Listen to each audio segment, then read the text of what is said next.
thank all of you for joining us today at the Deleuze Guattari Quarantine Collective's ongoing reading of Anti-Oedipus. This is our second read through, and we're heading into 3.5, the Territorial Representation. I will stream the book here shortly. If you like what we're doing, feel free to jump onto Twitter, give us a follow. We don't do much there because social media is a bastion of hopelessness and sadness. But we are also on Patreon and SoundCloud, BGQC on both. With that, I'll just kick this off because I kind of want to get into it. Well, representation is always a social and psychic repression of desiring production. It should be borne in mind that this repression is exercised in very diverse ways, according to the social formation considered. The system of representation comprises three elements that vary in depth: the repressed representative, the repressing representation, and the displaced represented. But the agents that come to carry them into effect are themselves variable. There are migrations in the system. We see no reason for believing in the universality of one and the same apparatus of socio-cultural repression.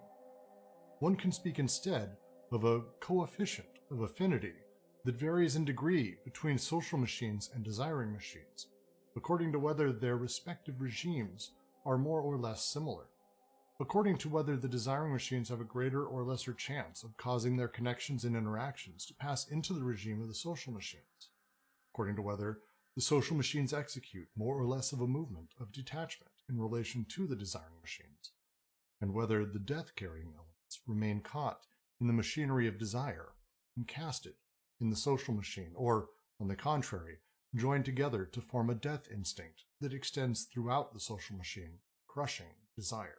It's a very simple opening paragraph going back through the repressing representative that they've described in Oedipus.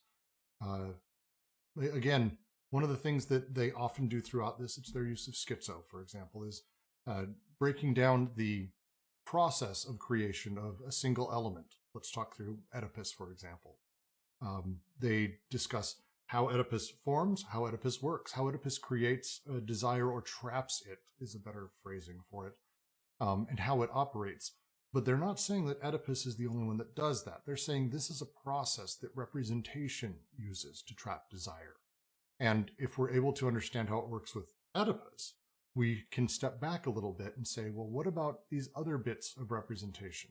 And the answer is all of them, I think, is how I would phrase that. Is that a pretty decent way to put it, Jack?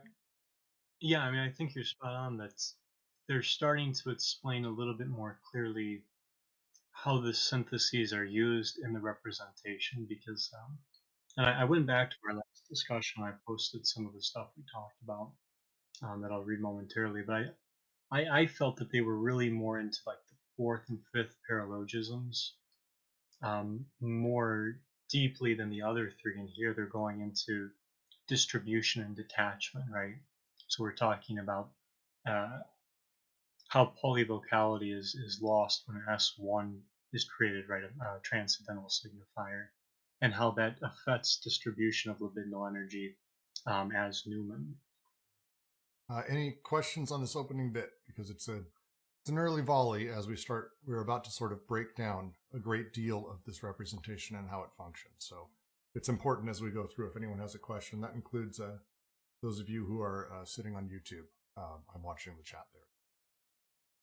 We're open to questions if anyone has any right now, because this is not an easy thing. To say again, anyone who says, oh, Deleuze and Guattari just mean that the repression creates desire. No, that's not what they mean at all. So we want to make sure we get through this thinly. Maybe this is because I missed some of the other ones, but what's the social machine again? The social machine, I'm not sure I would say. The Socius. Social machines as opposed to desiring machines? Yeah, desiring machines, think about it almost as meta levels of complexity. So a social machine is the second regime, and they talk about this in the previous section. Desiring machines are the things that basically form and produce the subject, and they produce and they are desire. If you think about it as a giant assembly line, desire and desiring machines produce desire, create desire, move it along, keep pushing it forward, and create the subject, you, and all of us, and a whole bunch of different things. On the other side of things, at the molar regime, desiring machines are not the thing that is the base level. Instead, that's the social machines, which is the complex interpersonal play between people and inside of social constructs. And that is post subject. It is post subject, yes. Simultaneous, because it's the molar and molecular. So Yeah, it's on one hand, simultaneous. you've This is got- fair. This is fair. It's a Yeah. different regime of the same elements. Yeah, that's Alright. it. It's two simultaneous regimes. That makes total sense to me. I just have a question, but maybe that's actually something that we'll get to, and that is this related to, because they hint to it a little bit with detachment and stuff like that, to affect? Or how that works? Because that's Oh. also sort of maybe a detachment in some way from desire to... So you're gonna go to that's a whole. It's not a thing they're gonna get into here, but I will after this recommend a handful of books that totally get into that because my answer would be yes. Is we were talking about affect. That's not a thing that we're gonna actually discuss, and I'm not gonna. It would be like super going down a weird rabbit hole to start discussing that. All right. But yeah. Rimka asks the death instinct and the death carrying elements and the death instinct is a push towards entropy, essentially the elimination of oneself. There's a lot of different ways to sort of interpret all of the different setups. Ken, do you want to take a crack at it? I just saw that you're in here. Yeah, sure. So instinct is a mistranslation. It was death drive, free, instead of instinct with a K. So that's the first thing. Second thing is that the death drive is the internal disruption of the pleasure principle, and it's whatever pushes the pleasure principle beyond pleasure into pain. So the pleasure principle aims to reduce excitation. So you eat, you feel satiated, you have sex, you have an orgasm, so on and so forth. The death drive pushes this beyond this principle to reduce excitation, and its faculties are repetition, compulsive repetition, and sort of like a forced enjoyment. And I think an easy example is like hard opioid abuse. I think is an easy example here. But yeah, that's the death drive. In so far as we're talking about it now, Freud at the end of Beyond the Pleasure Principle started to go in this direction, but he still was unsure whether there was a distinction, whether there was a duality of the drives, a life drive and death drive, or if it's one thing with an internal disruption. And that's where Lacan goes to, and then Deleuze takes up the mantle and I guess changes it a little. But Lacan ends up saying all drives are virtually death drives, and that they repeat and pushed to their extreme, they ultimately aim at destruction. I hope that was helpful. Yeah, it's to say with Lacan, because I think generally speaking, a lot of their reference, because it's going to be from Guattari, is going to be a Lacanian sort of tradition. Your description's great. The subject in repetition, the push towards almost nostalgia and the repetition of the thing I've enjoyed, that drive, I think, is what they tend to refer to directly, like more or less. Is that fair, Ken? Yeah, nostalgia is a good point. So they talk about germinal flows here somewhere, and I don't quite know what they mean by that, but that's reminds me of the kind of nostalgia that they're talking about, this primary narcissism going back to the state of undivided wholeness or whatever. But Lacan does the whole thing that never existed in the first place.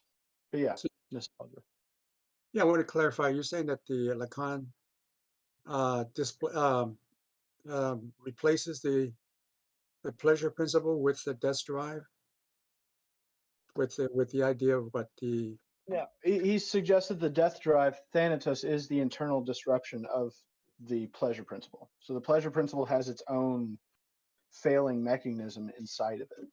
And so the death drive is the internal disruption of the failure to be fully or finally satiated. okay, yeah, okay. And also, in these representations, are they representations of also of the Oedipal complex? Representations in general. It's not just of Oedipus alone. The Oedipus is the example of representations they've used, but like again, and like Ken, I hope I'm getting things right, because it's a thing that in line with this talks is about when Lacan starts talking about the death drive. One of the things he gets at that I think Guattari really ran with, and I really appreciate, I've always liked from Lacan, is that to him, the fundamental nature of the symbolic order is repetition and is the death drive. That it's not necessarily bound up in us biologically, which is what Freud, or people say Freud was trying to get at. But for Lacan, it's the nature of representation in the symbolic order that produces the repetition that almost causes the death drive, or innately sort of has it as a process that's within it. It's a really interesting way of thinking through the whole thing. I think I've always loved that too. Right. So that's the idea of the lack, right? The petite small a. Oh, we're not there yet. No. Okay. Yeah, we're But not when there you yet. talk about the death drive, it makes me think of that idea of the lack. Just quickly, objet A is not necessarily the lack. Objet A stands in place for the lacking thing with a capital T. But yeah, I think this is a hole that we would go down to have to describe that. Actually, it fits in nicely because so if you're looking with the displacement in that, or rather, I'm sorry, the detachment and the distribution, that's where lack is sort of created, right? Because we're talking about how something in the assemblage, particularly the signifying chain, gets detached, right, and comes to represent desire. So to your point, it's not so much the objet A, but it's what's going to affect the objet A in its production. So you do still kind of have that, but it's actually qualified and it's not as central. But I want to make one more point too, because Brooks, you're spot on when you say it's not exactly Oedipus, right? Because at this point, Oedipus is in a different construction. So I just wanted to bring up these three terms from our last discussions, Deleuze and Guattari opening up with them. You've got the repressing representation, which is what performs the repression, which in this Socius is going to be incest. You've got the repressed representative, that which the repression comes to bear upon actually, which is going to be your germinal influx, which is page 184 actually, where I'm grabbing that. And then you've got the displaced representative, the displaced represented, which gives a falsified image meant to trap desire, which I believe they're qualifying as, I believe that's Oedipus in this one. Very much. So it's them saying, and as they talk through it, Oedipus is produced, and that's been their argument for some time now, is that Oedipus is produced, that we need to understand how Oedipus is made, but it's not that Oedipus is like a thing or a unique thing. Oedipus is one of the ways that representation rears its head, but here is how it's produced, and that's kind of this territorial representation, is us getting into that and having that larger discussion. I do want to move, unless Jack, you've got a final thing, I do want to move to the next last bit here. Yeah, just to draw a conclusion off that. So what that means then is Oedipus here, like you're saying, is constructed, and it's constructed as the displaced representative, whereas as we go through these socii, Oedipus will actually change gears and work as the repressed representative, and later the repressing representation. So Oedipus is not. It does different things in its relationship with repression through the Socius. And that's all I've got. And do be ready. I'm already ready that this is not going to be a one reading chapter. This was 4 readings for us to get through last time. I expect us to get through it faster this time, but please ask questions as we go, because this is where a lot of the shit we've been reading for the last 3.4 sections. This is the culmination of a lot of this. So please ask questions, don't hesitate. But I am going to move to the next paragraph. The principal factor in each of these respects is the type or genus of social inscription, its alphabet, its characteristics. The inscription on the Socius is in fact the agent of a secondary psychic repression, or repression in the proper sense of the term, that is necessarily situated in relation to the desiring inscription of the body without organs. And in relation to the primary repression, the latter already performs in the domain of desire, a relation that is essentially variable. There is always social repression, but the apparatus of repression varies, depending in particular on what plays the role of the representative on which the repression is brought to bear. In this sense, it is possible that the primitive codes, at the moment they are acting on the flows of desire with a maximum of vigilance and extension, binding them in a system of cruelty, maintain an infinitely greater affinity with desiring machines than does the capitalist axiomatic, which nonetheless liberates the discoded flows. This is because in the primitive Socius, desire is not yet trapped, not yet introduced into a set of impasses. The flows have lost none of their polyvocity, and the simple represented in representation has not yet taken the place of the representative. In order to evaluate in every instance the nature of the apparatus and its effects on desiring production, it is therefore necessary to take into account not only the elements of representation as they are organized in depth, but the manner in which representation itself is organized at the surface, on the inscription surface of the Socius. We will get to system of cruelty, so don't worry about asking about that. That's for sure coming up. I'll say it because no one else wants to. Harvester of sorrow. I have a terminological question. And sorry, today my voice is pretty bad. They use here in the translation the French refoulement. Does someone here know how to translate this, or why this is used for repression? Because at least for me now in the first association, it reads like something not only like a repression in a hierarchical sense, but like fooling someone into something, like thinking in a specific hierarchy.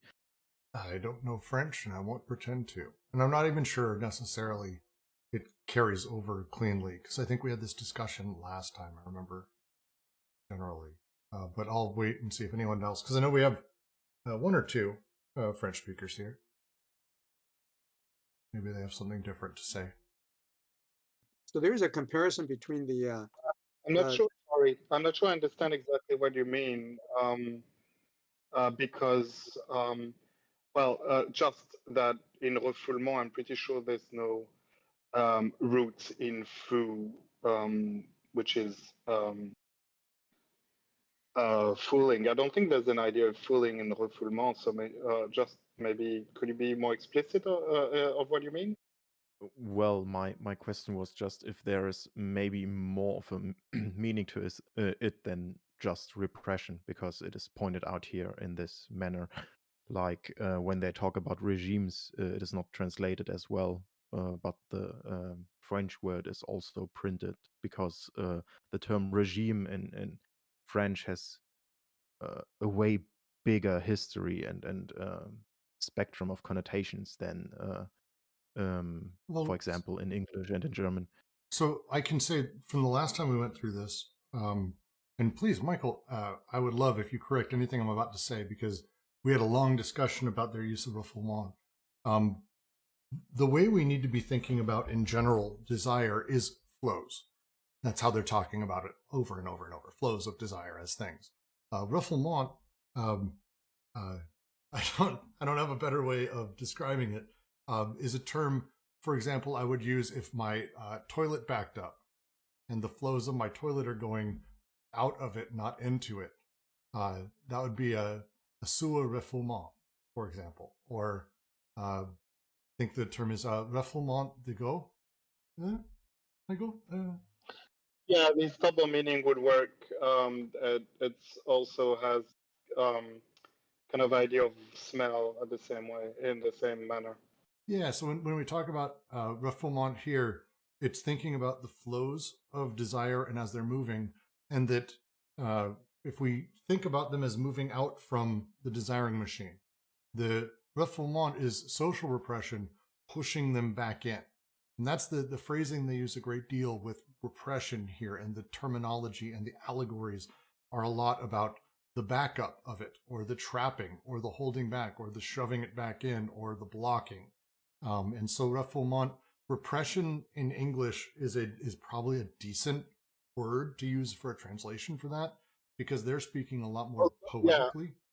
Yeah, it's just the actual translation of refoulement, like I was checking, and the only translation there is for refoulement is repression. So I think there's that double meaning that they're probably using there, because Deleuze loves that kind of shit. But I think just in general, it just means repression for the most part. But there's like another edge to it. But yeah, that would be the best word to use if you mean repression. So that's the word they would have used anyway, I think. I'm not sure. Yeah, it's really difficult to know if a double meaning was intended or not. But that's an interesting way of seeing it. And anyway, as some say, the authors are not the ones who have the last word on that. I like your point about circulation, both of you, because as we saw with their use of something of a universal language, right? The Leibnizian thing, the zero or the negatives and the pluses. That's really it, right? Is they're talking about how flows are opened up and restricted in their passages, right? Or in the connections that are possible, which is is related to the germinal influx, right? Which repression comes to bear upon, because not only have we seen that this isn't the nuclear family as we're used to it, because we've got an open system rather than a closed system, and we've got the mother, uncle, aunt, sister, brother, and we've got a whole different family construct going on there.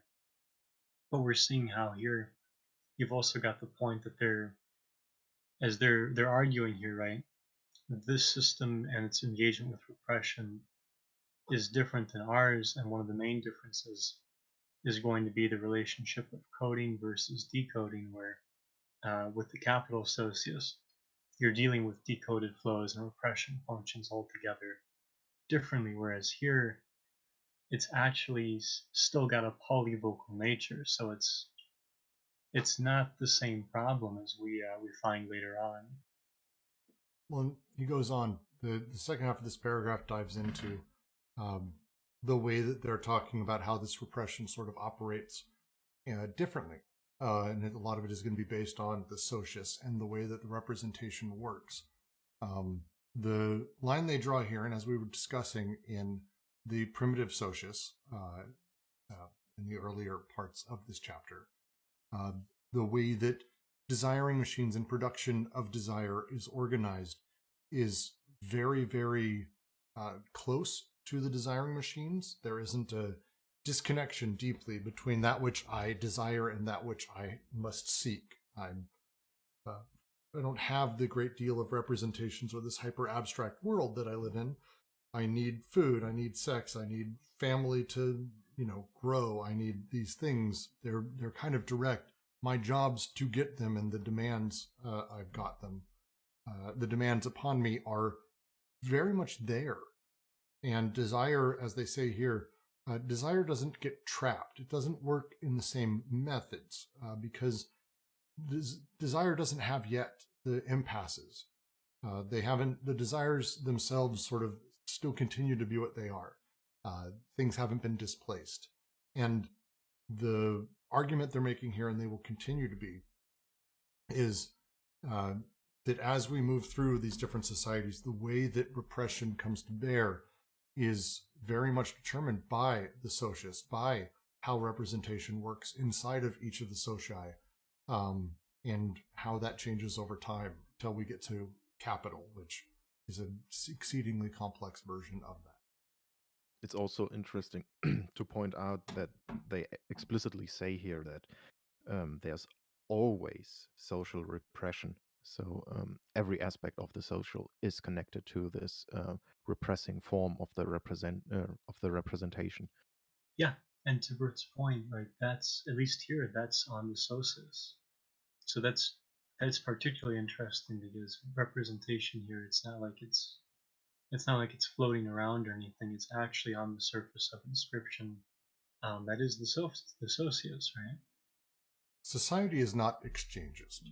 The Socius is inscriptive, not exchanging, but marking bodies, which are part of the earth. We have seen that the regime of debt directly resulted from this savage inscription. For debt is the unit of alliance, and alliance is representation itself. It is alliance that codes the flows of desire, and that, by means of debt, creates for man a memory of words. It is alliance that represses the great, intense, mute, affiliative memory, the germinal influx as the representative of the non-coded flows of desire capable of submerging everything. It is debt that articulates the alliances with affiliations that have become extended in order to form and to forge a system in extension, representation, based on the repression of nocturnal intensities. The alliance debt answers to what Nietzsche described as humanity's prehistoric labor, the use of the cruelest mnemotechnics in naked flesh to impose a memory of words founded on the ancient biocosmic memory. That is why it is so important to see debt as a direct consequence of the primitive inscription process, instead of making it, and the inscriptions themselves, into an indirect means of universal exchange. Affiliation is the family I was born with. Alliance is the extended groupings of that. They went through a lot more in depth of that, but it's where I came from almost genetically. My creation, my existence, whereas alliance is the rest that surrounds me. Maybe an awkward way to phrase it, but Yeah, alliance is more spatial, more vertically arranged, I would say, and filiance is you mean more horizontally? temporal. Yeah. Oh yeah. Sorry. Um, and that's interesting because when we talk about these alliances, it's like you subscribe to a form of preset order that is not yet changing or not doesn't pay attention to how it was generated, so to speak.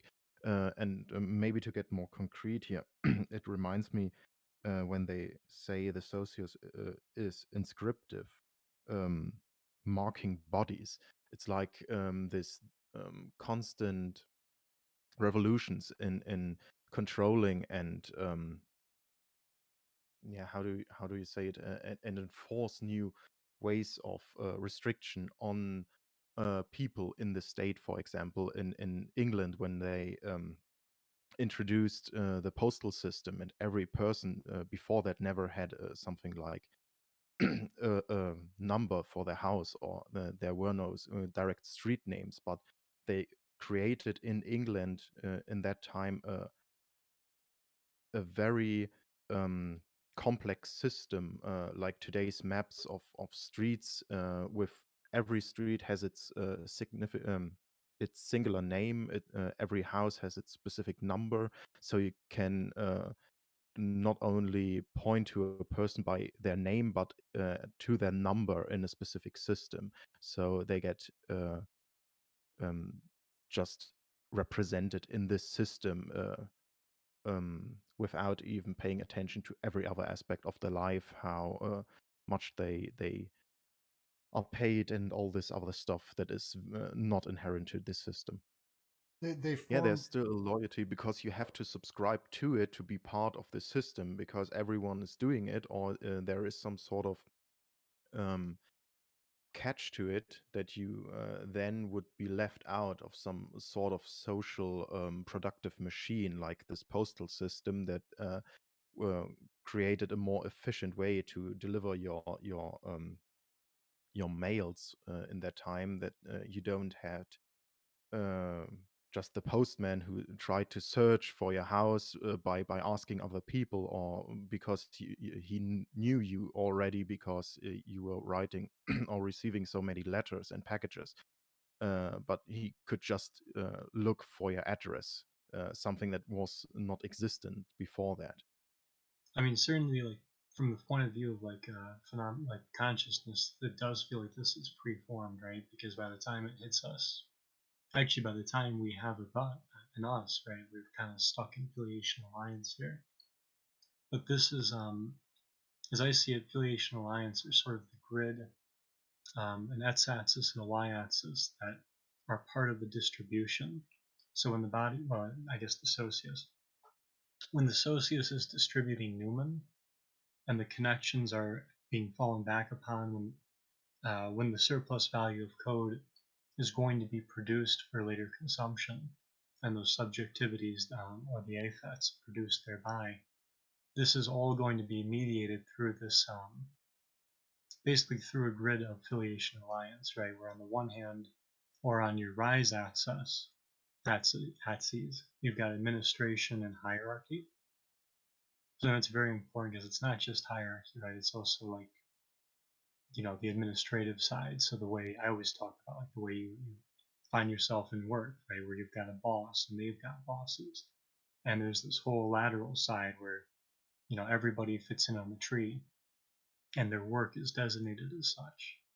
So you've got that. And then on your run axis, you've got alliance, right? It's the political and the economical. And that's important because at one level, even though there's a coding going on in terms of the hierarchy and administration, there's still this side of what people are doing and the political and economic engagements that are putting them together into whether they're going to come together or kind of go against each other, right, in terms of groupings and that. And so when you're dealing with that kind of distribution through affiliation or alliance, for our purposes right here, this is affecting the memory that the Socius is going to produce, but also affecting how that memory is going to work with filiation and alliance in creating that memory, and how it's going to work back on it. Because as we go here, we're seeing that distribution will not only affect production, but we're going to be working with, since we talked about repression, right? Because we're dealing with the decoded, we're not really talking, when we talk about the germinal influx being born upon by repression, that's not actually the decoded flows, right? That's sort of the displacement in the fourth paralogism happening.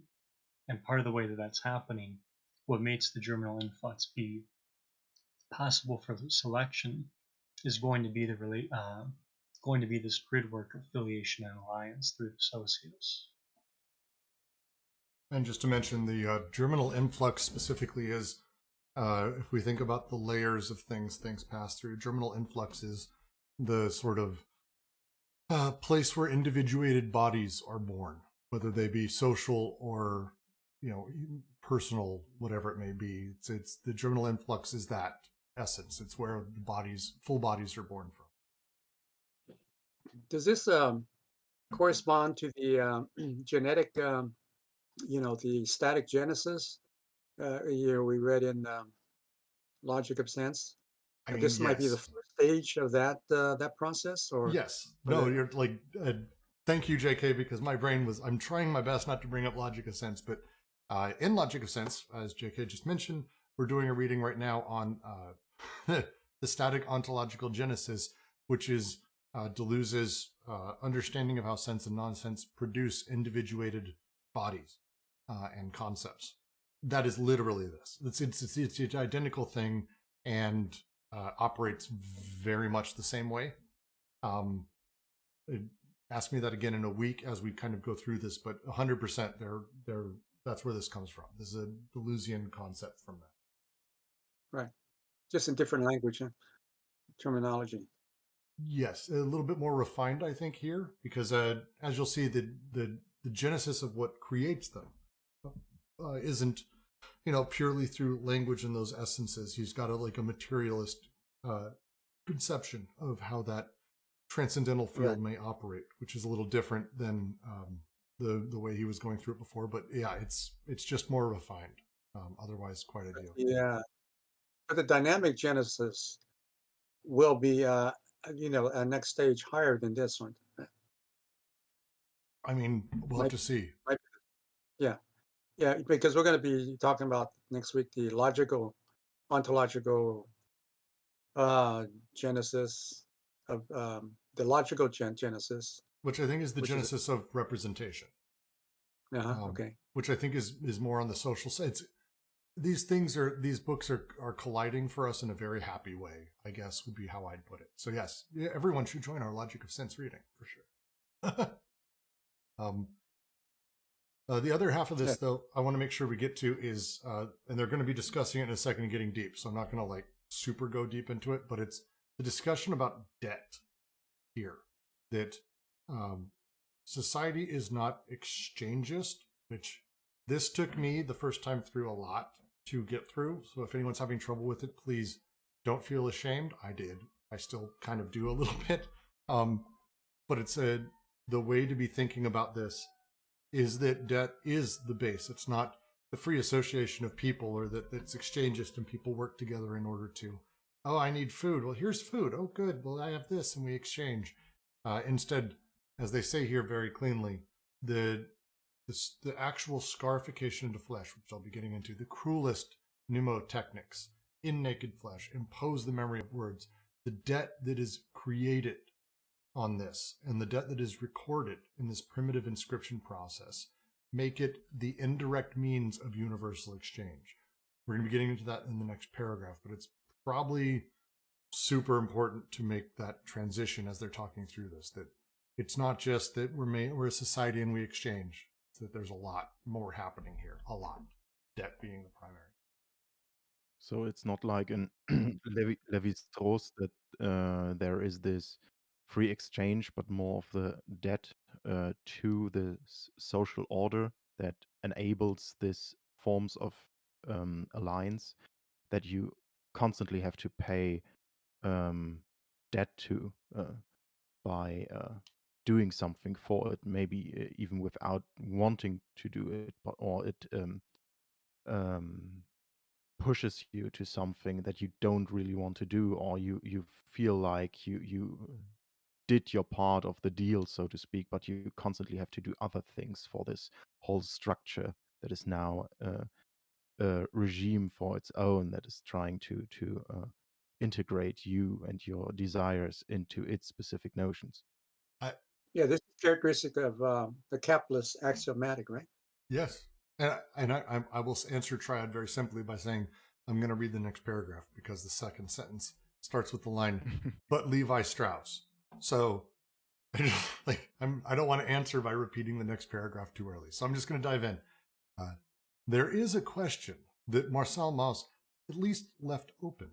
Is debt primary in relation to exchange?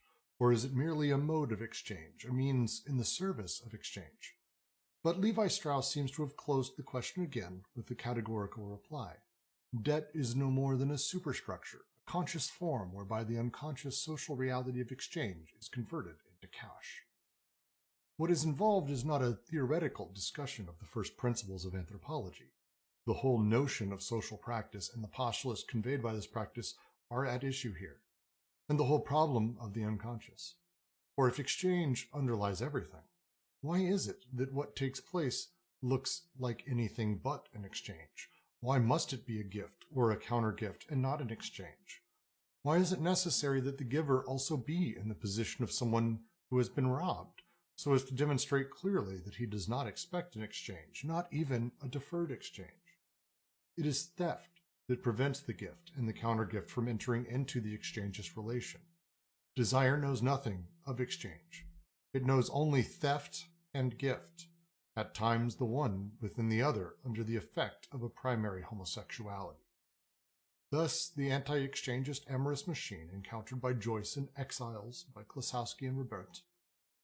In Gourma ideology, it is as though a wife could only be given, the lituteli, or carried away, kidnapped, hence in a certain sense stolen, the litvotali.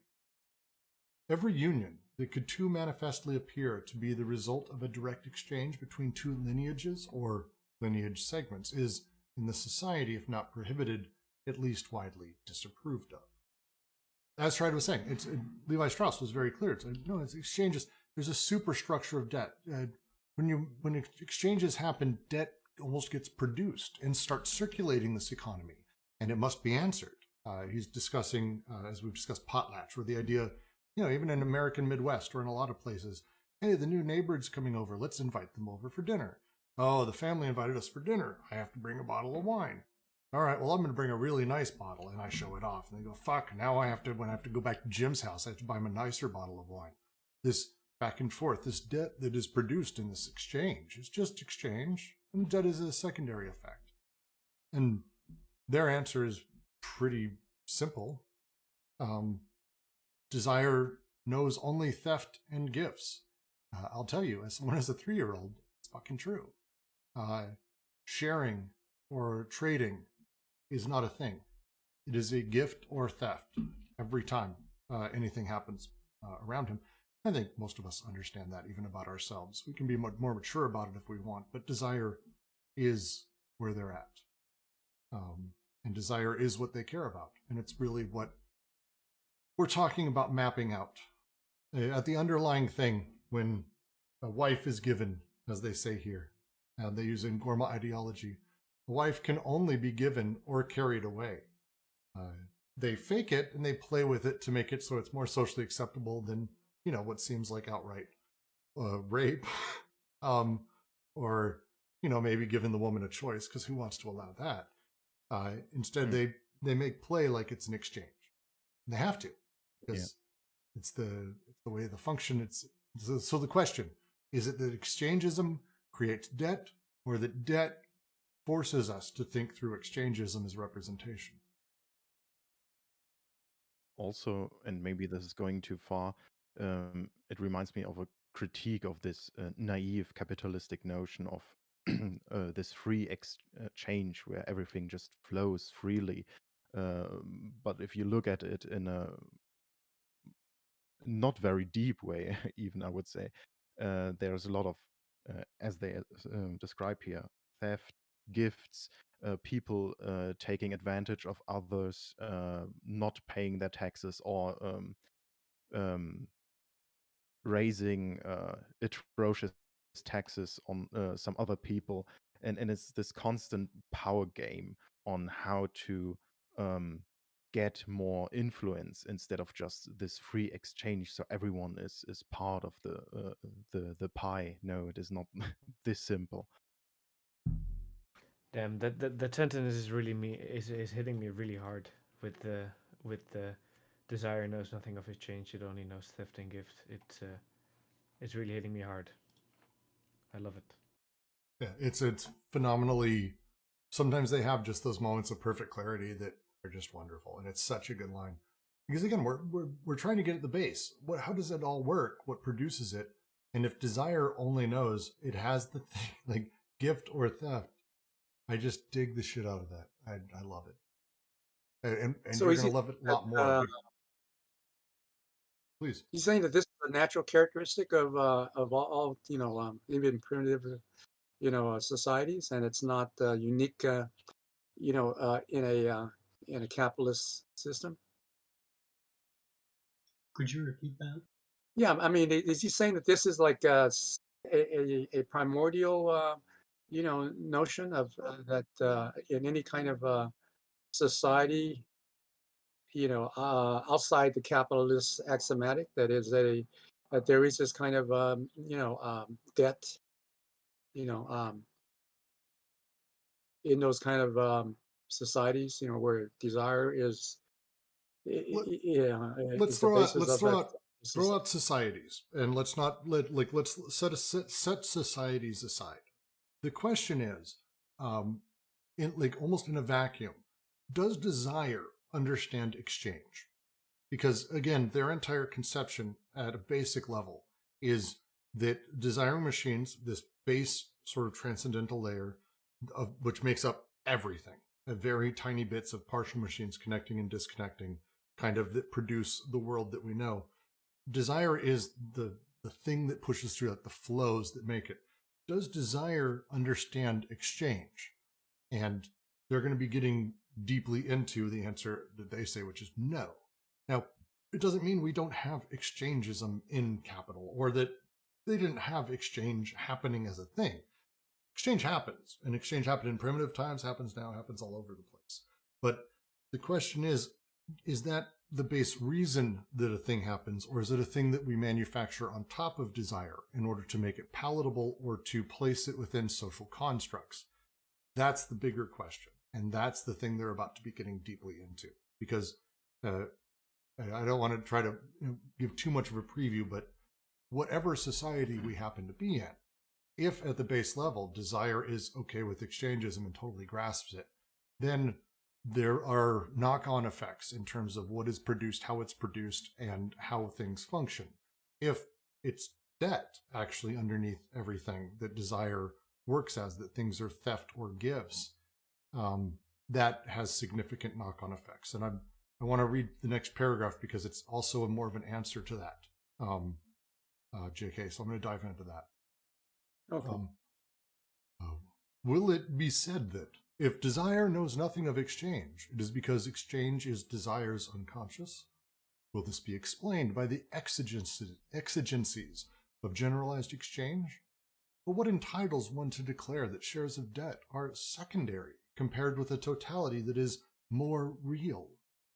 Yet exchange is known, well known in the primitive Socius, but as that which must be exorcised, incasted, severely restricted, so that no corresponding value can develop as an exchange value that would introduce the nightmare of a commodity economy. The primitive market operates through bargaining rather than by fixing an equivalent that would lead to a decoding of flows and a collapse of the mode of inscription on the Socius. We are brought back to our point of departure. The fact that exchange is inhibited and exorcised by no means attests to its primary reality, but demonstrates, on the contrary, that the essential process is not exchanging, but inscribing or marking. And when exchange is made into an unconscious reality, structural rights are invoked in vain, along with the necessary inadequation of attitudes and ideologies in relation to the structure. For one does nothing more than hypostatize the principles of an exchangeist psychology to account for institutions that, on the other hand, are recognized to be non-exchangeist. Above all, what is made of the unconscious itself, if not its explicit reduction to an empty form, from which desire itself is absent and expelled? Such a form can serve to define a pre-conscious, but certainly not the unconscious. For if it is true that the unconscious has no material or content, this is assuredly not because it is an empty form, but rather because it is always and already a functioning machine, a desiring machine, and not an anorexic structure. As the desiring machines form and create subjectivity of any sort, whatever Socius, the underlying question ultimately is, if it's exchangeist, then the underlying sort of unconscious of how these things operate means that the unconscious is aware of equality of things and what a thing is worth and is able to gauge that and value that. If instead it's debt, it means it's about marking. It's I gave a thing away, that's a strike. I got a thing, that's another strike. It's a marking on me as a memory of these things that happen. It's debt recorded over time. This change is something that we can actually see as we look through, especially in the primitive, and they discussed through this, the way that the primitive societies basically did everything they could in order to ensure that debt doesn't get carried on, that the nature of exchangism is something that is deeply regulated, granted by social machines and not through an explicit code of laws. But we have an explicit code of laws today, so you could say that, like, you're fairly clear that exchangism is something we have to very, very deeply contain. Debt, not so much. So it's an interesting, again, switch on the whole thing. This is my grasp. Jack, Ken, try if anyone wants to jump in. I suppose the simple way to say it is, so there's no exchangism because there's there's no universal equivalent, right? So this is straight out of Das Kapital Volume 1 and Value Form D. Here we have maybe a sense of bargaining, yeah, but since there's no universal equivalent, if you want to work in the value forms, Value Form D is not possible here. And this is why it's also a little weird, because it's not necessarily so that there's a fixed thing, like in Value Form D, where it happens to be capital, or rather money. So here instead we're dealing with what's later going to make that possible, right? What's going to make something like Value Form D possible for all you good Marxians out there, which is going to be debt and credit relations, which they're pulling. There might be some Artaud in here. I've definitely read some Artaud into it when they get into the theater of cruelty. But the system of cruelty being like, this is straight out of Nietzsche's second essay on the genealogy of morals. This being like the primary economy that's going to, for Nietzsche, make things like not only virtue but other things like utilitarianism and calculation possible. So it's going to be the system of debt and credit. But in a primitive bartering societies, where they don't have a monetary system yet, then there's still there. It's an exchange relationship there, right, between people who are in that system. But you're saying that the debt, the idea of debt comes in when there's a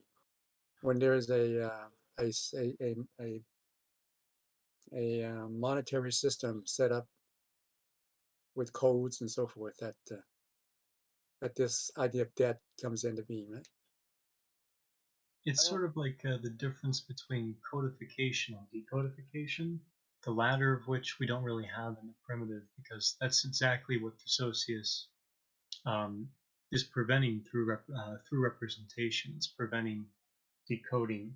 So where they write, yet exchange is well known in the primitive Socius, but as that which must be exercised and casted, severely restricted, so that no corresponding value can develop as an exchange value that would introduce the nightmare of a commodity economy. So this is what Brooks means. Basically, what's being repressed here, at some level, perhaps not the only thing being repressed, but some level what's being repressed is exchangism. They go on to write, the primitive market operates through bargaining rather than by fixing an equivalent that would lead to a decoding of flows and a collapse of the mode of inscription on the Socius. So that to me is where your primary difference is that in capitalism you're going to have the Socius capable of decoding, whereas in the primitive we're pretty much talking about coding and non-coded flows, not decoded but non-coded. And I'll leave it to, I know you had something, and Ken, you were trying to say something too. I yielded the chair. Well, it seems, maybe I've got it wrong. It seems like there's still debt in the primitive. Insofar as, is the potlatch considered part of the primitive? There's still debt. Like debt's still a thing in the primitive. I don't think Jack was saying there's no debt. Debt, not debt as we may know it in a representational sense, but there is still recording done on the Socius that determines who needs to do what when, but it's a debt system and not an exchangist system that does this at a base level. Yeah, it's all debt, right? Because that's Nietzsche's thing. Is you don't even have what makes calculation possible in the first place is going to be the system of debt and credit, right? So before you even get to value form D, where you have exchangism, right? You're going to have prior to that, and what will make that possible will be your debt and credit. Yeah. So obviously Nietzsche and Deleuze and Guattari are good financial officers, right? CFOs of their companies. And I think as we get through this, because I think once we start getting back to the Nietzsche stuff and getting more through the Levi Strauss, the line will be a little bit more clear. So I'm going to push forward to the next paragraph because I think that'll be a good call. Was there anything else on this before I move on? The difference between machine and structure appears in the postulates that implicitly animate the structural and exchangeist conception of the Socius, with the correctives that must be introduced into this conception so that the structure is able to function. First of all, when considering kinship structures, it is difficult not to proceed as though the alliances derived from the lines of filiation and their relationships, although the lateral alliances and the blocks of debt condition the extended filiations in the system in extension and not the opposite. Secondly, there is a tendency to make the system in extension into a logical combinative arrangement, instead of taking it for what it is, a physical system where intensities are distributed, where some cancel out and block a current, where others cause the current to circulate, etc. The objection according to which the qualities developed in the system are not only physical object, but also honors, responsibilities, privileges, seem to indicate a misunderstanding of the role of the incommensurable elements and the inequalities in the conditions of the system. More precisely, in third place, the structural exchanges conception tends to postulate a kind of primary equilibrium of prices, a primary equivalence or equality in the underlying principles, which allows it to explain that the inequalities are necessarily introduced in the consequences. For some reason, I numbered this when we last read it. Well, it's because there's 3 points. The first is the nature of us looking at kinship structures, making the assumption that we do them based on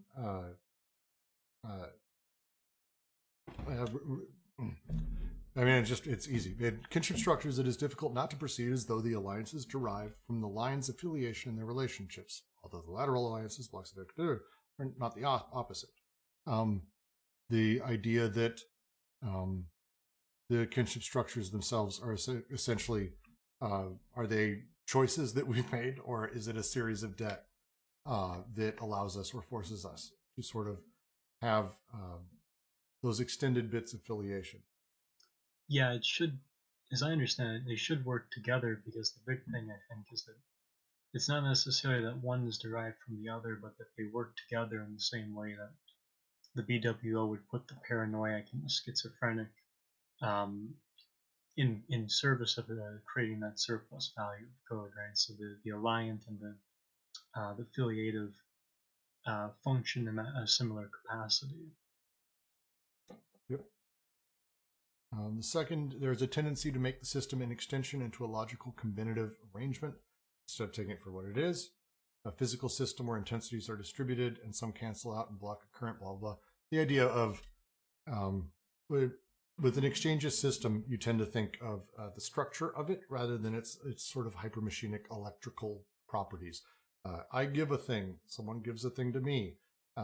We've got this larger logical arrangement that the whole thing is set up as.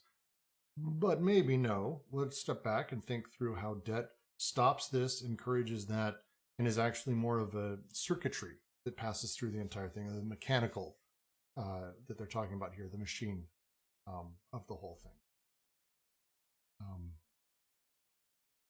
It's a great way of phrasing it. The objection according to which the qualities developed in the system are not only physical object, but also honors, responsibilities, and privileges seems to indicate a misunderstanding of the role of the incommensurable elements and the inequalities in the conditions of the system. It's not just the thing we're exchanging. It's not just the stuff we're giving, that there is a larger network of choices and things that are happening, that all of these things work on and imply on and force on or block or push. An easy example would be, if anyone here has ever worked in a corporation and it's the boss's birthday, is there a such thing as just giving your boss a present? That's not how that fucking works, and we all know it. Like, there's more than just that. It's not just exchangist or just simple or that. There's a lot of things that happen, and it's not just this very logical, combinative arrangement. I heard you jump in, Trad. Did you have something? Oh no, you just triggered my big corporate PTSD after I had a practicum in a big corporate here in Germany for some months. It's the same thing, yeah. It's the same thing. And then that Was last it Deutsche Bank? No, it was Deutsche Bahn. Then there's the third element, which is the structural exchanges conception tends to postulate a kind of primary equilibrium of prices, a primary equivalent or equality in the underlying principles.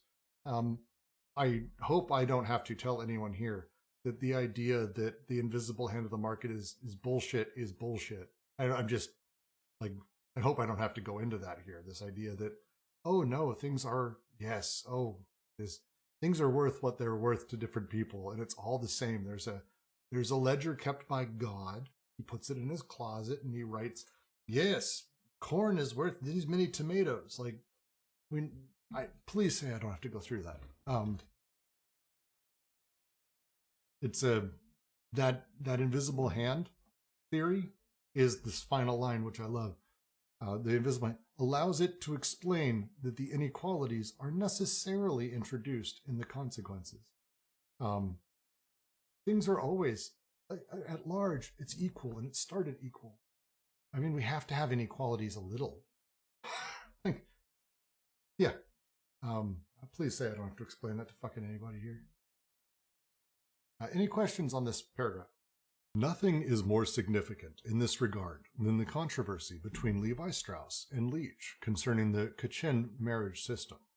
Invoking a conflict between the egalitarian conditions of generalized exchange and its aristocratic consequences, Levi Strauss acts as though he thought the system were in a state of equilibrium. However, the problem is altogether different. It is a question of knowing if the disequilibrium is pathological and a manifestation of consequences, as Levi Strauss maintains, or functional and fundamental, as Leach argues. Is the instability derived in relation to an ideal of exchange, or is it already given in the preconditions, included in the heterogeneity of the terms that compose the prestations and counterprestations? The more one directs one's attention to the economic and political compromises conveyed by alliances, to the nature of the counterprestations that come to compensate the disequilibrium of the prestations of wives, and generally, the original manner in which the aggregate of prestations is evaluated in a particular society, the more clearly the necessarily open nature of the system in extension appears, as in the case of the primitive mechanism of surplus value as a surplus value of code. But, and this is the fourth point, Jack for your numbers, the exchangist conception finds it necessary to postulate a closed system, statistically closed, and to shore up the structure with a psychological conviction, confidence that the cycle will reclose. Thus, not only the essential opening of the blocks of debt according to the lateral alliances and the successive generations, but above all the relationship of the statistical formations to their molecular elements, find themselves brought back to the simple empirical reality, insofar as it is not adequate to the structural model. These systems of exchange or societies are open.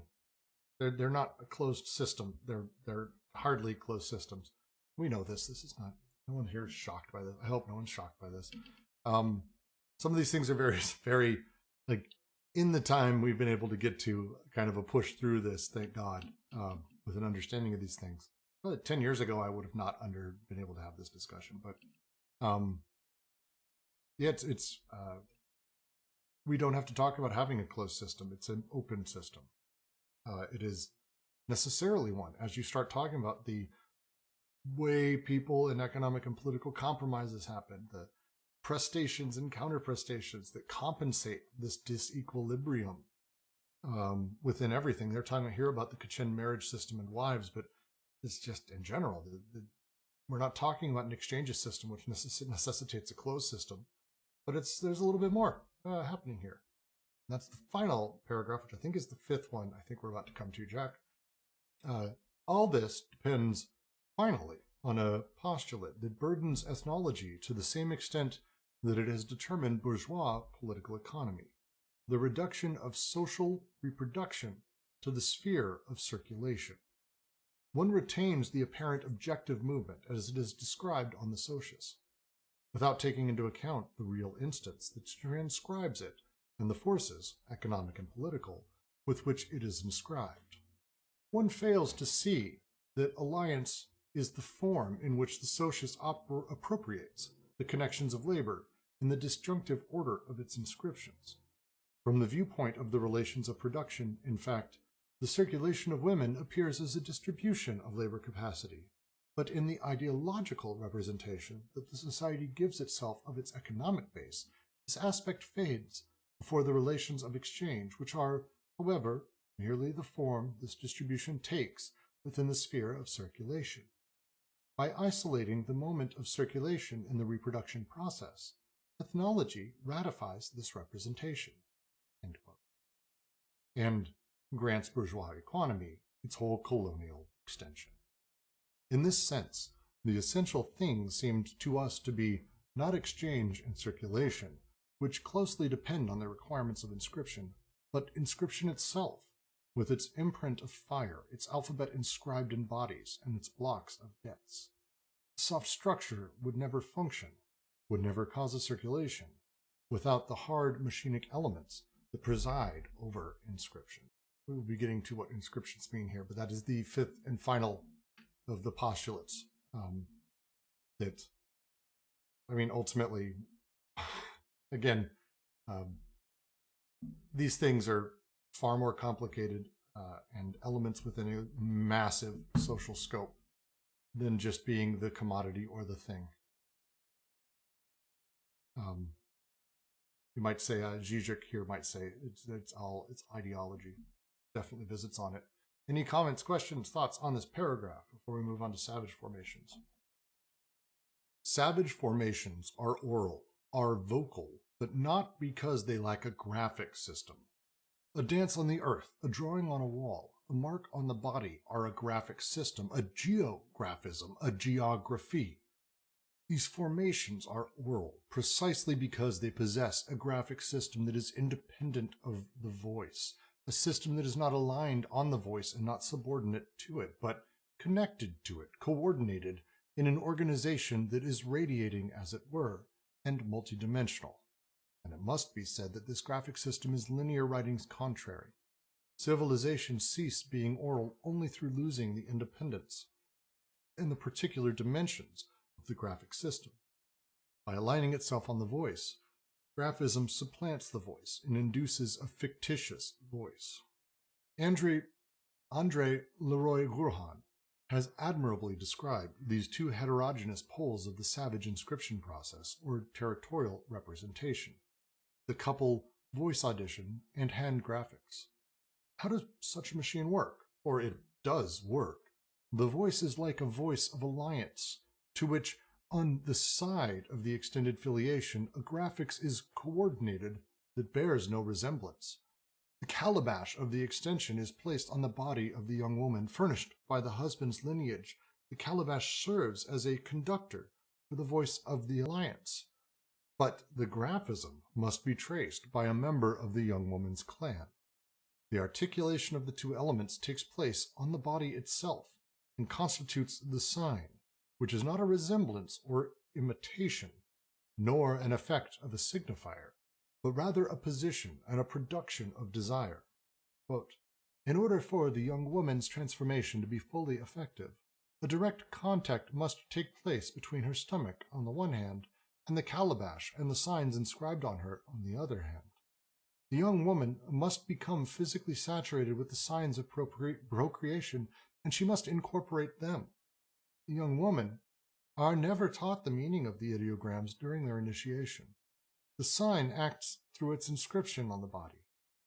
The inscription of a mark on the body does not merely possess a message value here, but is an instrument of an action that acts on the body itself. The signs command the things they signify, and far from being a mere imitator, the artisan of the signs accomplishes a work that calls to mind the divine creation. Bullshit. Does this mean modern tribal tattoos aren't cringe? Nope. Nope. Nope. Does not mean that. Because we live in a place of words and graphism, so it's too late. It's almost like you can't be partially in language, and you can't be partially in a place where tribal tattoos are cringe. Okay, this is going to become a very, very important element as we move forward, because as we're talking about the etching on the body, very, very specifically, we're talking about tattoos. We're going to be talking about scarification, which is not uncommon in Aboriginal societies. A lot of different ways that these things get recorded, inscribed on the body. The mark on the body itself, though we have to think through here, and it's very specific, this is not aligned on a voice. We think of, because we live in a place of language, we see symbols and we think words, and we attach them to words. We give them larger meaning that we actually apply to directly. That element is a challenge for us, a significant one, because it means when we look back at cave drawings all the way down to the etches on the body, we want to know what they mean. They mean what they are is actually, I think, how they would answer this here. The line here that is said by Andre Leroy Gourhan, God, I hope I'm pronouncing it even remotely right.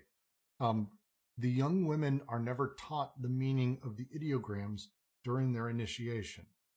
The sign acts through its inscription in the body. The inscription of a mark on the body does not merely possess a message value here, but is an instrument of action that acts on the bodies itself.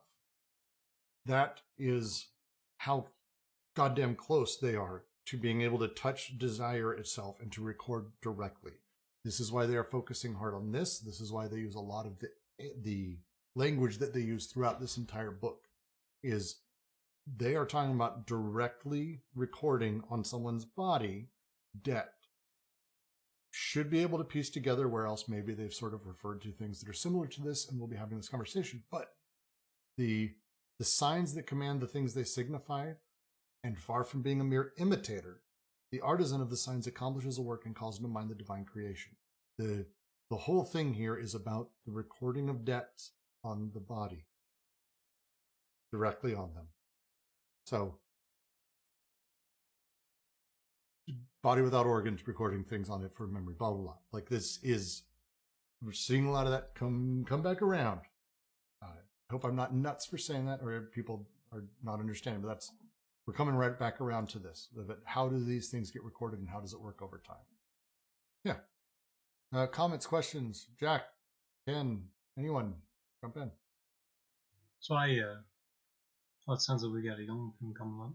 I tagged Webcam Parrot here because this is something he's always interested in, or at least when I've engaged with him, something he's interested in. But right, it's to get away from phonocentrism, and I think you have that here in this section because it looks like what they're getting at is the relationship between not necessarily speaking and writing, but voice and graph.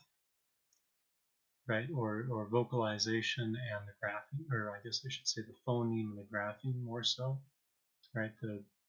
The unit of speech versus the unit of here being marking. It's not even writing in the way we're used to it.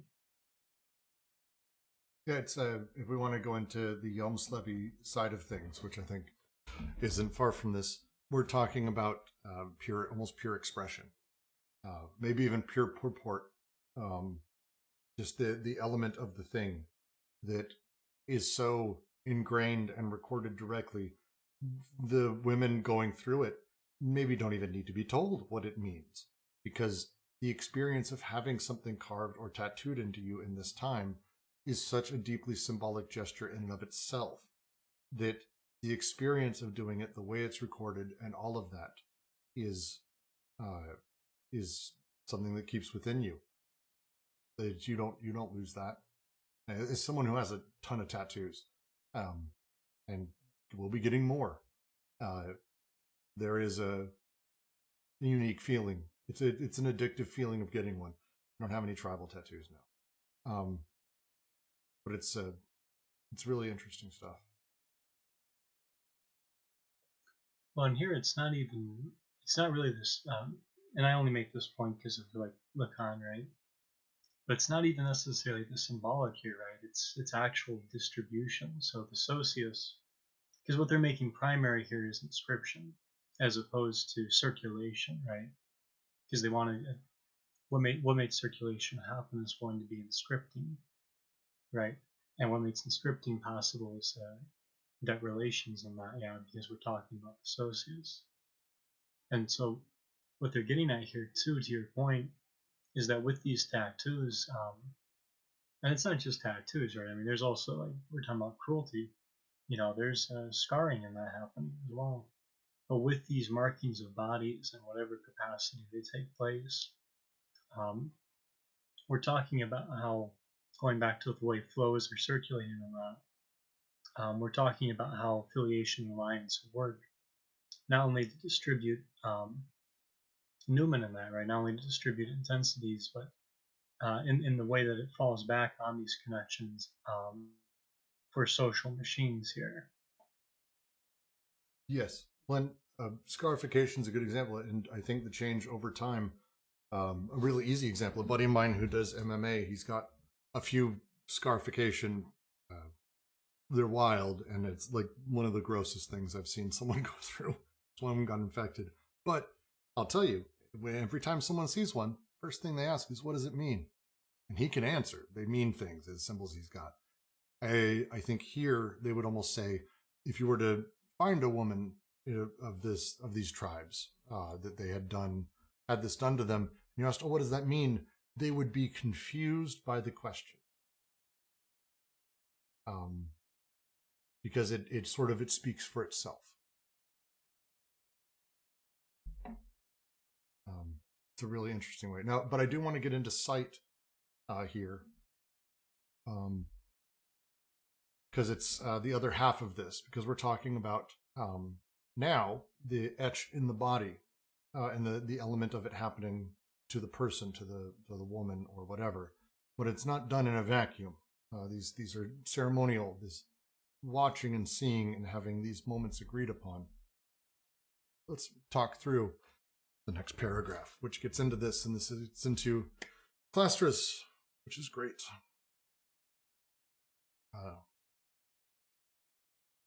But how does one explain the role played by sight, indicated by Leroy Gruhan, in the contemplation of the face that is speaking, as well as in the reading of the manual graphism? Or, more precisely, what enables the eye to grasp a terrible equivalence between the voice of alliance that inflicts and constrains, and the body afflicted by the sign that a hand is carving in it? Isn't it necessary to add a third element of the sign, eye pain, in addition to voice audition and hand graphics? In the rituals of affliction, the patient does not speak, but receives the spoken word. He does not act, but is passive under the graphic action. He receives the stamp of the sign. And what is his pain if not a pleasure for the eye that regards it, the collective or divine eye that is not motivated by any idea of revenge, but is alone capable of grasping the subtle relationship between the sign engraved in the body and the voice issuing from a face, between the mark and the mask? Between these two elements of the code, pain is like the surplus value that the eye extracts, taking hold of the effect of active speech on the body, but also of the reaction of the body insofar as it is acted upon. This is indeed what must be called a debt system, or territorial representation, a voice that speaks or intones, a sign marked in bare flesh, an I that extracts enjoyment from the pain. These are the three sides of a savage triangle, forming a territory of resonance and retention, a theater of cruelty that implies the triple independence of the articulated voice, graphic hand, and the appreciative eye. Such is the manner in which territorial representation organizes itself at the surface, still quite close to a desiring machine of eye-hand-voice, a magic triangle. Everything in this system is active, acted upon, or reacted to. The action of the voice of alliance, the passion of the body of filiation, the reaction of the eye evaluating the declension of the two, to choose the stone that will make a man of the young Goyaki, with enough pain and suffering, by cleaving the length of his back. It must have a good cutting edge, says Clastres in an admirable text, but not like a sliver of bamboo which cuts too easily. Choosing the right stone, therefore, requires a practiced eye. The whole apparatus of this new ceremony is reduced to that, a rock, furrowed skin, saccharified earth, one and the same mark. When we talk about a lot of these Socius and how they produce and how they work and how they create, how signs work in them, how they circulate signs, how they circulate debts, how they play with all of these things, the machines underneath them, the ways that just as different types of production are created, with capital or socialism or anything, we start thinking through how desire is produced, and then how people are produced, and then how representation is produced, and how these things are modified. It is really important to remember that this is the type of thing they're talking about. The elements of the sign here in the primitive Socius, the three parts to it, the carving of the actual element itself, the hand graphics, the voice audition that is spoken as it happens, and then the eye pain. And each of these is its own machine that is creating within this social machine. Earlier someone asked, what is social machine in this context? This is the social machine. This is what these things are. I'm going to read, Jack posted a great quote. I'm just going to read. Asked of Guattari, what do you mean by desire? For Gilles Deleuze and me, desire is everything that exists before the opposition between subject and object, before representation and production. It's everything whereby the world and effects constitute us outside of ourselves, in spite of ourselves. It's everything that overflows from us. That's why we define it as flow.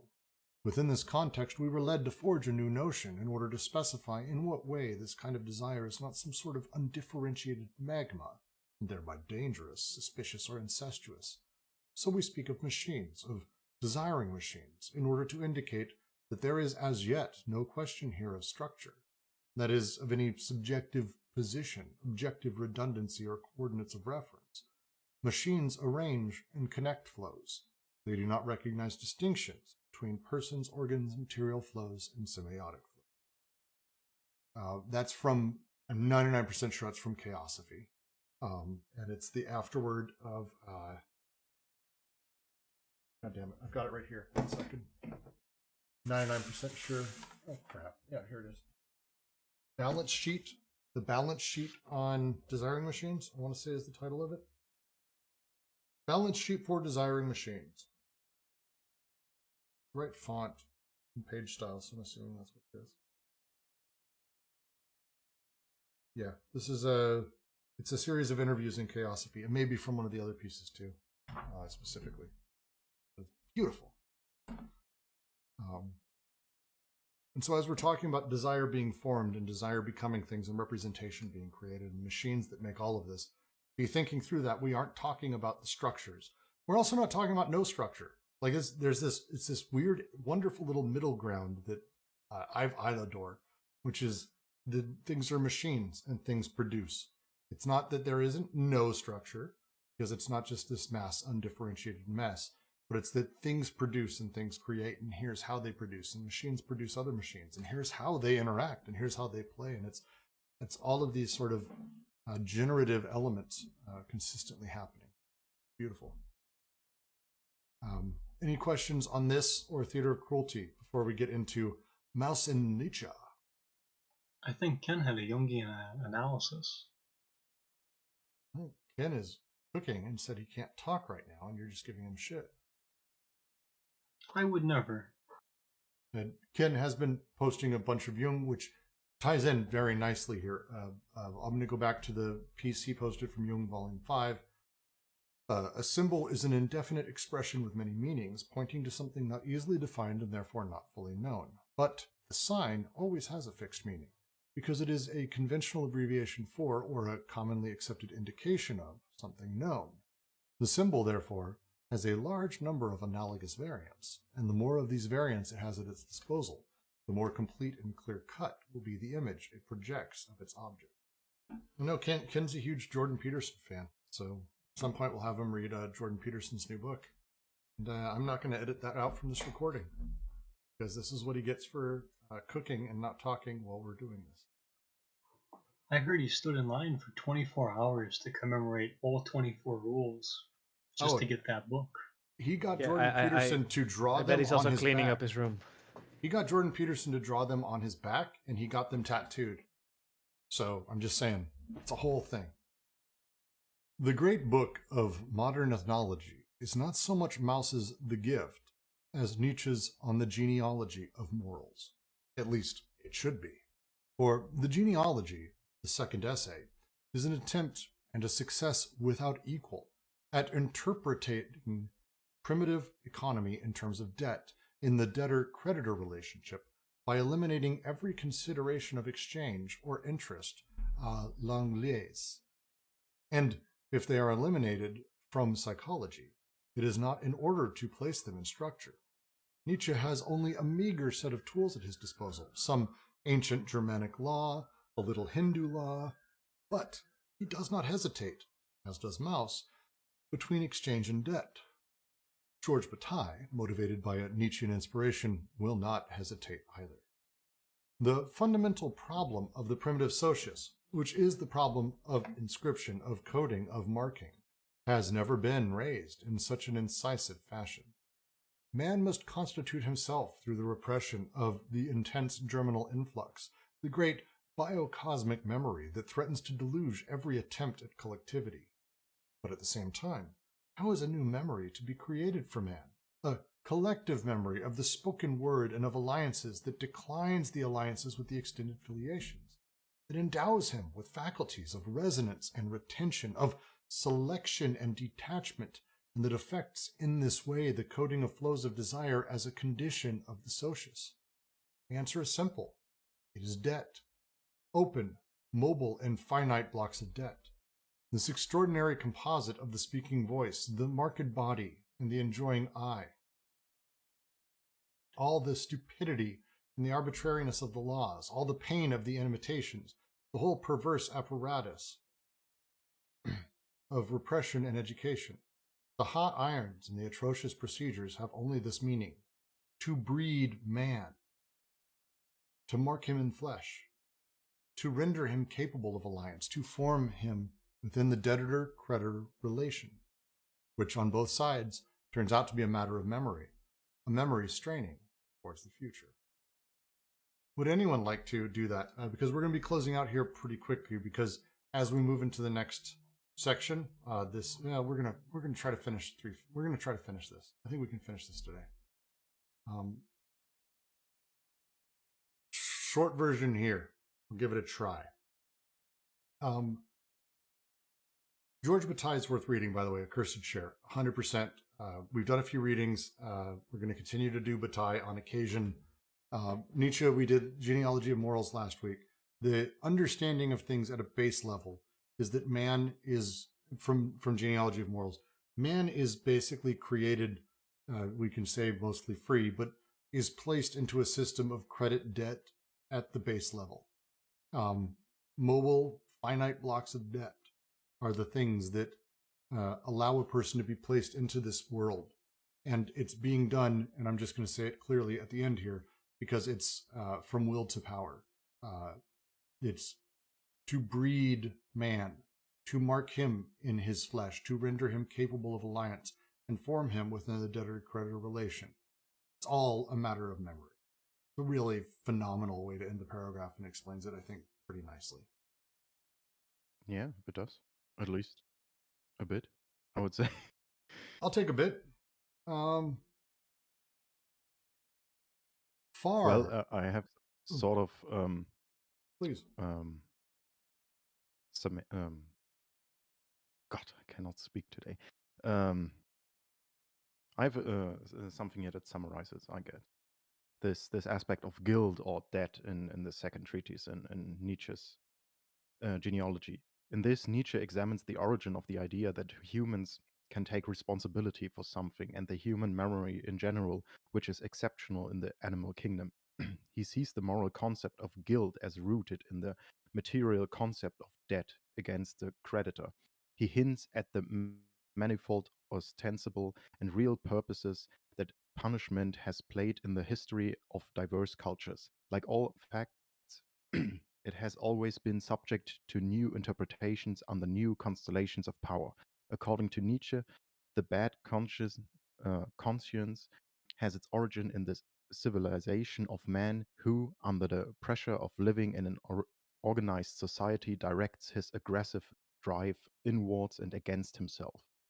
Far from being an appearance assumed by exchange, debt is the immediate effect, or the direct means of the territorial and corporal inscription process. Debt is the direct result of inscription.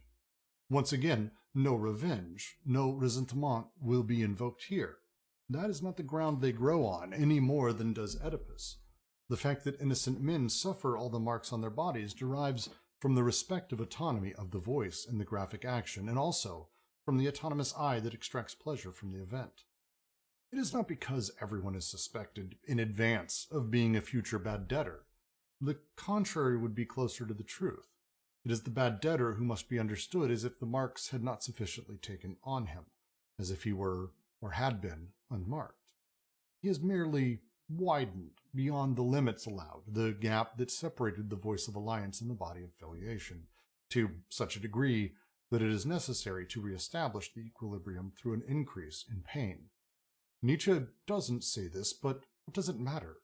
For it is indeed here that he encounters the terrible equation of debt.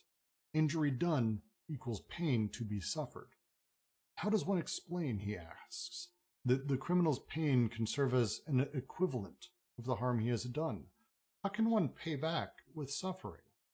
An eye must be invoked that extracts pleasure from the event. This has nothing to do with vengeance. Something that Nietzsche himself calls the evaluating eye, or the eye of the gods who enjoy cruel spectacles. And in punishment there is so much that is festive. So much is pain part of an active life and an obliging gaze. The equation injury equals pain has nothing exchangist about it, and it shows in this extreme case that the debt itself had nothing to do with exchange. Simply stated, the eye extracts from the pain it is contemplating a surplus value of code that compensates the broken relationship between the voice of alliance that the criminal has wronged and the mark that had not sufficiently penetrated his body. The crime, a rupture of the phonographic connection reestablished by the spectacle of the punishment. As primitive justice, territorial representation has foreseen everything. First time through, I had trouble understanding this paragraph. I don't have as much trouble anymore because I've now read this. I've read this a handful of times now with some people far smarter than me. But this was a tough one because we're now talking about the way that, say, the criminal justice system is organized, and we think through our version of it. And it's a very fair point Nietzsche brings up. In what way can we pay for something with suffering? Someone creates a Ponzi scheme, steals millions of dollars. How many years in prison is that worth? How can that work? Can it go the other way? Can I spend 3 years in prison and you give me $5 million? The answer is sort of, actually, which is hilarious, but it's not really how it operates. It's a debt position instead. We start from that place. The eye has to be invoked with it. Someone watching, someone seeing, someone taking part. It's not a vengeance play ultimately as much as we may ascribe to that. The pain is part of an active life and an obliging gaze. Just love that line. That you need the people to see it. Everyone has to see it. Everyone has to know this is what happens when you do that. This is why you don't do this thing. And this is why everyone makes the agreement early on in primitive by everyone being marked. Other societies it changes, as we'll talk about soon. But the idea of debt, this primitive justice, this territorial representation, foresaw all of this. The more I read the first sentence of this paragraph for when they say debt is immediate effect or the direct means of the territorial and corporal inscription process, debt is the direct result of inscription, it sounds more and more perverse to me. Like there is this debt you incorporate after you are signed or marked by this social machine, so to speak. You become repressed in this sense, but still the debt is invoked in you that you have to constantly then pay back for this because you were inscribed with this signifying notion of a law or of a social structure that you own now something, even though you didn't ask for it. Yeah, I mean that's completely it. And it does have a distinctly perverse angle to the whole thing. Ken posting Adam and Eve is, it's the original Smen. I like that.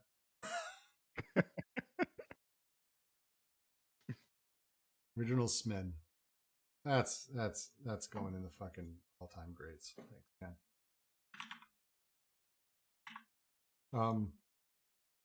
I will continue to the next paragraph because we're almost done. This is it. We're about to talk about what it has foreseen everything.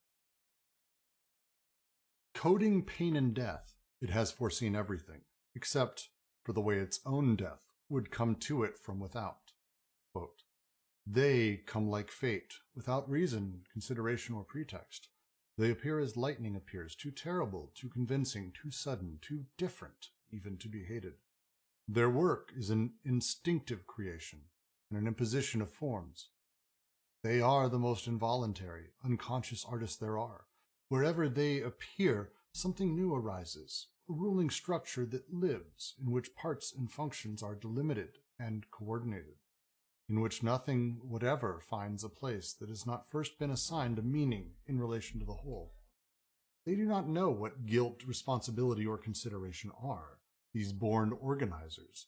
They exemplify that terrible artist's egoism that has the look of bronze and knows itself justified to all eternity in its work, like a mother in her child. It is not in them that the bad conscience developed, that goes without saying, but it would not have developed if not a tremendous quantity of freedom had not been expelled from the world, or at least from the visible world, and made as it were latent under their hammer blows and artists' violence. End quote. It is here that Nietzsche speaks of a break, a rupture, a leap. Who are these beings, they who come like fate?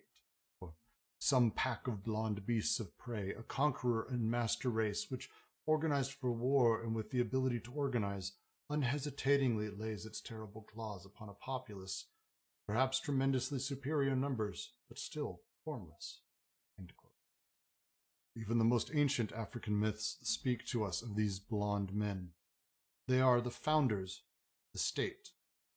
Nietzsche will come to establish the existence of other breaks, those of the Greek city-state, Christianity, democratic and bourgeois humanism, industrial society, capitalism, and socialism. But it could be that all these, in various ways, presuppose this first great hiatus, although they all claim to repel and to fill it. It could be that spiritual or temporal, tyrannical or democratic, capitalist or socialist, there has never been but a single state, the state as dog that speaks with flaming roars. And Nietzsche suggests how this new Socius proceeds, a terror without precedent, in comparison with which the ancient system of cruelty, the forms of primitive regimentation and punishment are nothing. A concerted destruction of all the primitive codings, or worse yet, their derisory preservation, their reduction to the condition of secondary parts of this new machine, and the new apparatus of repression, all that constituted the essential element of the primitive inscription machine. The blocks of mobile, open, finite debts, the parcels of destiny, finds itself taken into an immense machinery that renders the debt infinite and no longer forms anything but one and the same crushing fate. The aim now is to preclude pessimistically, once and for all, the prospect of a final discharge. The aim now is to make the glance recoil disconsolately from an iron impossibility. The earth becomes a madhouse. We'll be answering questions you might have on this final paragraph, which I no doubt have a few, in the next two Socii completely. We're moving through the despotic, and then the Orstadt comes shortly thereafter. Any questions or comments on this section that we finished? I can't believe we did it in a single reading. Open, nail me. Any questions you got? Let's do it. Maybe to have an overview on this, it almost sounds like that Nietzsche here is saying by, and also Deleuze and Guattari then, that these codings of pain and death always come from the outside or from without. So these are never evolutionary contingent operations, so to speak, or evolutions in this sense. But these are, as further down on the page written, these are breaks, like the Greek city-state, Christianity, democratic and bourgeois humanism, industrial society, capitalism, and socialism. These are all breaks, some sort of revolutions, but not revolutions from inside, but from outside. They are violent. They are not continuous and harmonious, but they come from the outside with violence and overthrow and persisting order. But yet still they have the same structure to them, that they impose an absolute order to everything else and decode these all flows by it and reintegrate them in their narrative, in their mythos, so to speak. And make the debt infinite, as we'll talk about the despotic machine does next week. The nature of how debt plays within this is, in the primitive, we're talking about specific, finite, open.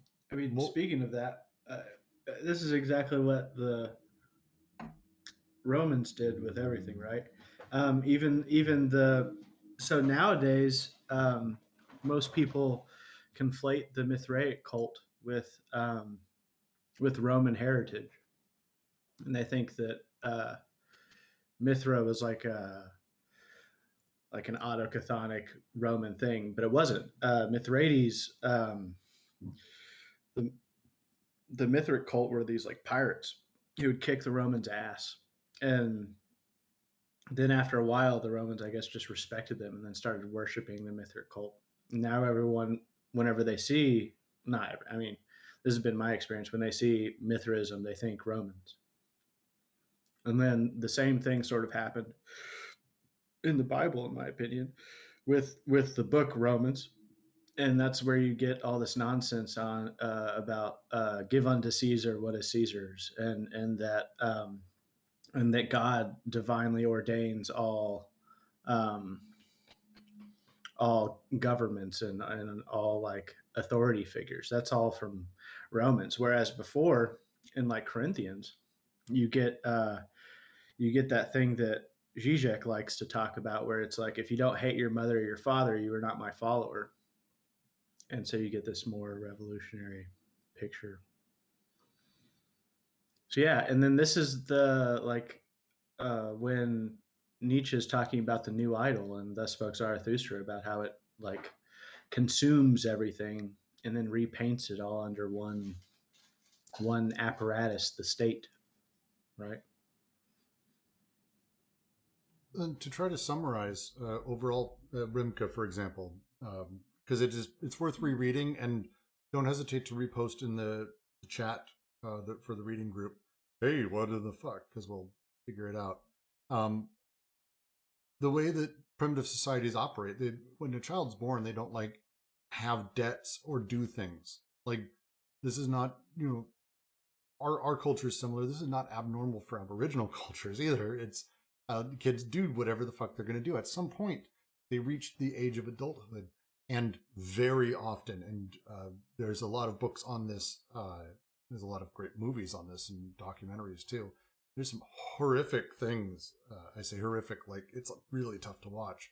Of what it takes to become a man or a woman in a lot of cultures, of scarification, tattooing, worse.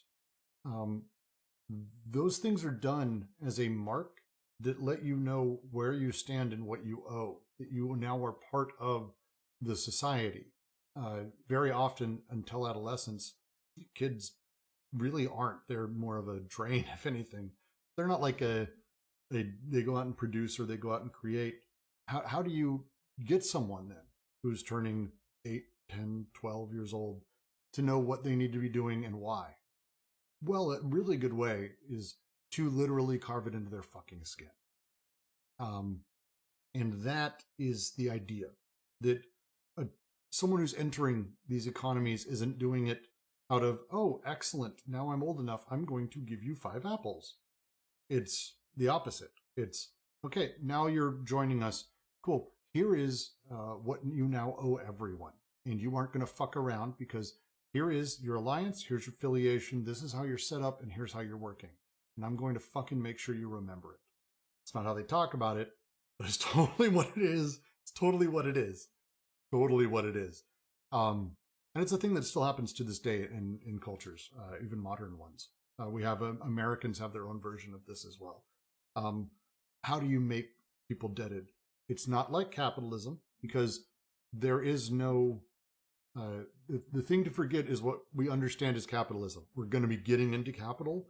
This isn't capitalism. We're not talking about systems of exchange or anything like that. What matters is how repression is created and how desire and social machines are manufactured. How production happens on a conscious and a organization level. In the same way that our body without organs organizes our desire, which is a productive process, how does the Socius organize the production of the subjects or the social machines? Well, it starts with, the first thing it fucking starts with is, you owe everything. You owe a bunch of shit, and here's how. And it's carved in. That moment that happens, the representation doesn't exist in the same way. This territorial representation is so direct on the skin, it carves in. If you haven't gotten a fucking tattoo or you haven't gotten scarified, it's really, really, really, really, really, really difficult to sort of describe. But it is a unique pain that is also kind of makes you feel alive. That's why people get addicted to tattoos. It's very strange. If you watch a lot of the documentaries on the older ceremonies, they did horrible shit, and the endorphin rush 100% kicks in. It's wild to watch some of these people get delirious after having fire ants eat their hands for 20 minutes, or bullet ants. There's a tribe that puts their hands in these fucking mitts when they get old enough, and they put, it's wild, the stuff people do. But this marks that as this moment, and it is not a thing that means something. It's not a representation. It is direct. It is territorial representation. It is, here is the fucking symbol, and you are marked. Now you are indebted to this process. Now here's how you belong, and here's how you know what you owe. That process requires not just the graphism, the geographism, which is the drawing, not just the actual words that are spoken during the ceremony, which there usually is, but it's also the eyes that see it. People who take part, and they take part in a perverse pleasure, not in a, yes, fuck this person, I hate them, but in a, yes, almost cult-like maybe mentality of, yes, oh, now they're becoming, yes, here we go, like getting into it. This organizes that subject's productivity entirely. This representation controls who you do stuff for and why. Who is your alliance? Who is your affiliation? You're marked. You are fucking set. That violence is set there. Your debts is what fucking starts this. Now, this is an important switch, because an exchangeist economy has a completely different direction, as I said early on. Here we're talking about the debt, the carving, the setup. Now here's a question. How does debt change then? Because if exchangeism's the way, well, we've learned to do better exchange over time, and here's how that's set up. It's like, no, take a break. Fuck exchangeism. If debt is really how things work, how did debt shift over time? And in the despotic machine, we're going to start talking about how debt becomes infinite. Because debt is not infinite in this territorial. It is very explicitly, they say, that it is blocks of mobile, open, and finite debts. They're knowable, they're direct, they are directly connected to my desiring machines. They organize my desires. They place these things in the places they place them. But that goes away because there's a much larger machinery suddenly, and I'm disconnected from it. The postgrad's question, what changed, is literally the next three sections. Like, this is literally the question. How did we get from this where we have no economy and no power systems, and I am having my desires organized directly by inscriptions on my body, my full body, all the way to this weird fucked up representation of Oedipus, which doesn't deal with my desires at all and instead traps them and fucks with them. That's a shift. Well, it's not something that happened accidentally. It's contingent, but it's also not something that's, just, evolved over time. It's pieces here, pieces there that drop and build and come back together. And so it's going to be a journey, but this is kind of that first step. I hope that was a decent explanation of this section. All right. With that, I'm going to go ahead and close out. Thank all of you for joining us on this. Next week, we'll be moving on to the Barbarian Despotic Machine. About 2 to 3 weeks from now, I will be doing my best to keep this up. I'm moving in 3 weeks.